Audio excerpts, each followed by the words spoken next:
Hi, this is Spells Guys MTG, and today we're going to be doing a review on the Lorehold Legacies Commander deck. This is a red-white, as it's traditionally called, Boros, which is the red-white colour combination. The commander is Osgir, the Constructor. It's a 2 red-white giant artificer. He's got vigilance. 1, sacrifice an artifact. Target creature you control gets +2/+0 until end of turn. X and tap X on an artifact card with mana value X from your graveyard. Create 2 tokens out copies of the exile card. Activate this ability only as a sorcery. So this deck wants to put cards into the graveyard, bring them out the graveyard, reanimate them, etc. So how's this deck going to play? You want to put artifacts in the graveyard, bring them out, make token copies of them, sacrifice them, and just do a lot of fiddling around with artifacts. So let's look at the stats of this deck. It's got 16 ramp spells. It's got 8 card draw spells, which is quite a lot in my opinion. Mycosynth's Wellspring could not be considered as a draw spell. Could do with a bit more, but it's definitely enough considering how much value this deck creates with bringing artifacts in and out your graveyard. Board wipe, it's got 4, which is definitely around where you want it to be. Then targeted removal, it's got 10, which is a very good number, in my opinion. You've got enough to deal with the board when you need to. And a lot of it you can recur it, so it's like duplicates and stuff. How many artifacts are in the deck? In total, we've got 36 artifacts, which is more than enough to use your commander, sacrifice stuff, etc. So, what is the deck value? As of the recording of this video, all the reprints are $107.09, 110 with basic lands. However, you do get 20 brand new cards with that. That also includes Strixhaven uncommons and stuff, which they've included as well. So, it's a pretty good value. It's going to go down, of course, but it's definitely worth it.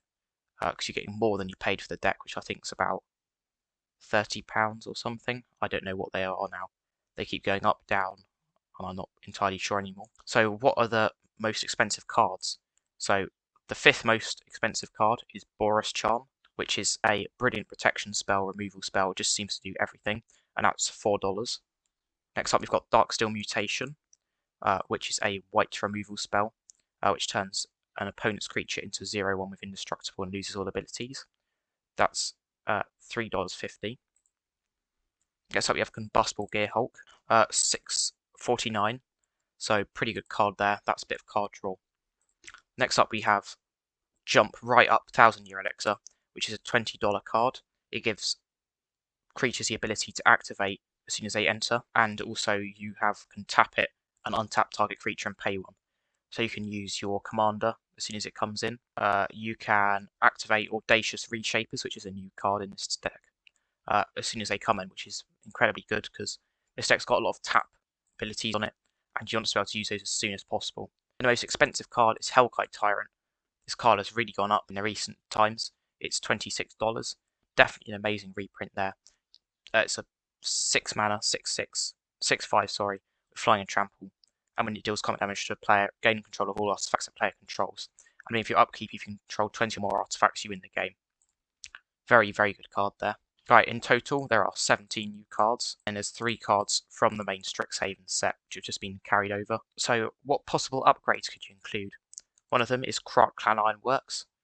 This is a 4 mana artifact, and it says sacrifice an artifact, add 2 colorless mana to your mana pool.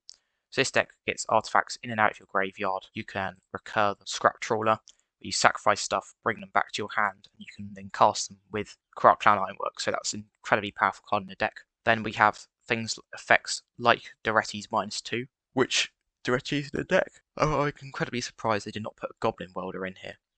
That says tap, sacrifice an artifact, turn target artifact from your graveyard to the battlefield, and you do that simultaneously. So you can do that to your opponent's creatures as well. That's incredibly good, and there's a couple of effects like that. Another card I'd recommend including is Scrap Mastery, which says each player exiles all artifact cards from their graveyard, sacrifices all artifacts they control, then puts all artifacts on their graveyard back on the battlefield, and you can just swap everything around. You can have a ton of stuff in your graveyard, and you can swap it all around like that. So in this deck, how are you going to want to win?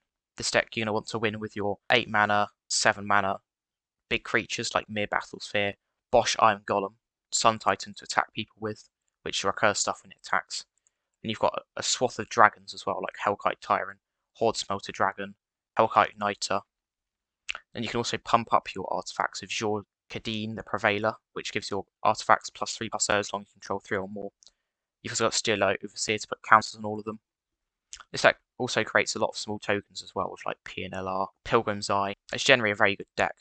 There's a lot of $2 reprints which didn't make the top 5.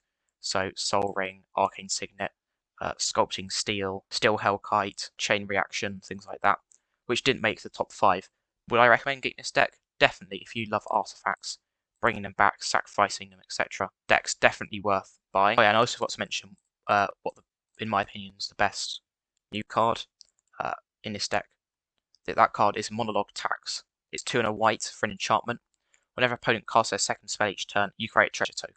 So this just ramps you, it's like a smothering tithe, but then you don't have to say, do you pay the 2? Do you pay the 2? Over and over again, and you just get the treasures.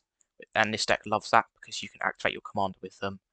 You can sacrifice them to Croclan Ironworks if you have that as an upgrade, or they just sacrifice the mana themselves. There's also a lot of other good brand new cards like Wait the Pass, which returns all artifacts from your graveyard to the battlefield. Archimancer's map, which is ramp in white, very powerful there.